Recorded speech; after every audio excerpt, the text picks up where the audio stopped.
Première chose que vous allez faire? Déjà, la première chose qu'on va faire à partir de maintenant, c'est réunir un bureau dès cet après-midi. Alors la chance, c'est qu'on est tous sur Mende, on a pu travailler sur toutes les commissions ce matin. Donc cet après-midi, nous réunissons un bureau pour justement donner des priorités à la Chambre d'agriculture, savoir sur quel dossier on travaille en tout premier. Alors sans cacher grand-chose, ça va certainement être sur l'installation, puisque l'installation, c'est l'avenir. Nous avons mis l'avenir au centre de notre élection, de notre campagne électorale, en mettant des jeunes déjà dans la campagne, et puis parce que nous voulons installer, continuer d'installer en Lozère, nous voulons renouveler toutes nos populations et nos exploitations. Donc je pense que ce soir, nous travaillerons déjà sur l'installation. Concrètement, sur l'installation? Sur l'installation, je crois il y a un travail important à faire au niveau de la transmission des exploitations, du parrainage. On y travaille, la Chambre d'agriculture a de nouvelles compétences en ce qui concerne l'installation qu'elle n'avait pas il y a quelques années. Donc elle travaille là-dessus. En Lozère, on est quand même leader au niveau de l'installation des jeunes par rapport à la région. On compte bien les rester et améliorer. C'est pas parce qu'on est bon qu'il ne faut pas être très bon. Et c'est un peu ce qu'on essaye de faire. Moi, je tiendrais à souligner que la séance de ce matin, de la session d'installation de la Chambre d'agriculture, s'est déroulée dans un climat apaisé et paisible. Il n'y a pas eu de tension syndicale vis-à-vis des uns et des autres. Tout le monde a bien compris, je crois, après une campagne active mais correcte, qu'aujourd'hui on était là pour agir pour l'ensemble des agriculteurs lozériens. Et je crois que c'est à souligner parce que c'est faire preuve quand même de lucidité de la part des différents membres de la Chambre d'agriculture. Donc vous pouvez compter sur l'intégralité des tendances représentées ici. Nous espérons pouvoir construire une chambre d'agriculture pour les 6 ans à venir dans un travail, dans une ambiance de travail assez saine. Alors bien sûr, chacun a ses idées, on ne demande pas à ce que tout le monde adhère au nôtre, bien au contraire, ce ne serait bien pas constructif, mais il faut qu'on ait dans l'idée d'aller dans un travail pour les agriculteurs, et j'espère que l'ensemble des élus aujourd'hui sont dans cette idée-là. Il faut bien souligner qu'il y a une difficulté supplémentaire à la Chambre d'agriculture de la Lozère, c'est que la Chambre d'agriculture de la Lozère doit être gérée avec des moyens très faibles, puisqu'on a une Chambre d'agriculture qui a un des plus petits budgets de France. Donc avoir des idées c'est bien, mais il faut pouvoir les mettre en place. Et mettre en place ces idées, c'est savoir les moyens de les mettre en place. Et à Lozère, on a beaucoup d'idées, on a malheureusement peu de moyens. Ça va être aussi un axe de travail, trouver des finances et puis essayer de faire au maximum pour tous les agriculteurs de la Lozère. Se donner des priorités. C'est quoi votre budget? Alors justement, le budget de la Chambre moyenne nationale est aux alentours un peu plus de 7 millions d'euros. Et la Lozère n'est pas à 5 millions d'euros, on est à 4 900 000 euros. Donc ça fait une différence qui explique déjà dans un premier temps le nombre de salariés qui est peut-être un peu faible, et puis surtout des actions qui ne peuvent pas être menées par faute de moyens, par manque de moyens.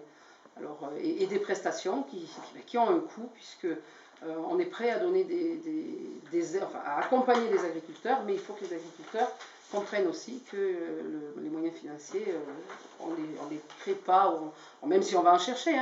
Les collectivités territoriales sont très sensibles aussi au fait qu'on fait du bon travail. La Chambre d'agriculture, ce matin nous avions le président du conseil général avec nous, nous avions le préfet, tous nous ont soutenus en disant qu'ils avaient bien entendu qu'on voulait travailler et qu'on voulait aller vers tous les agriculteurs, qu'ils nous soutiendraient tant bien mal qu'ils pourraient, mais les moyens, ils nous ont aussi averti qu'ils n'étaient pas extensibles et il faudrait faire avec les moyens du bord.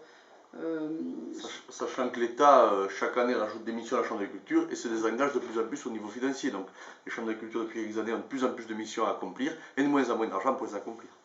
L'exemple le plus crucial et qui nous fait très mal, ce sont toutes les missions installations qui ont été transférées aux chambres d'agriculture, où on avait 200 000 euros tout à fait au début. La Chambre d'agriculture, c'était sur un budget de 200 000 euros qu'on pensait pouvoir s'appuyer, puis c'est passé à 120 000 la deuxième année, à 10 000 la troisième, et il n'y a plus rien aujourd'hui.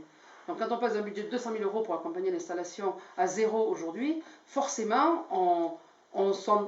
avec Julien, on a été très clair là-dessus, et toute l'équipe est derrière nous pour maintenir et améliorer les services pour l'installation, parce qu'on veut même aller plus loin pour accompagner les jeunes agriculteurs, mais on sait aussi que c'est une priorité qu'on veut donner, donc il va falloir supprimer des finances ailleurs, donc il y aura forcément des priorités qui vont changer de main.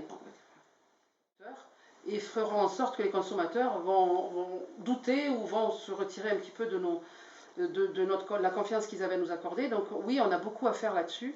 On a la chance d'avoir 2 abattoirs aux normes aujourd'hui en Lozère.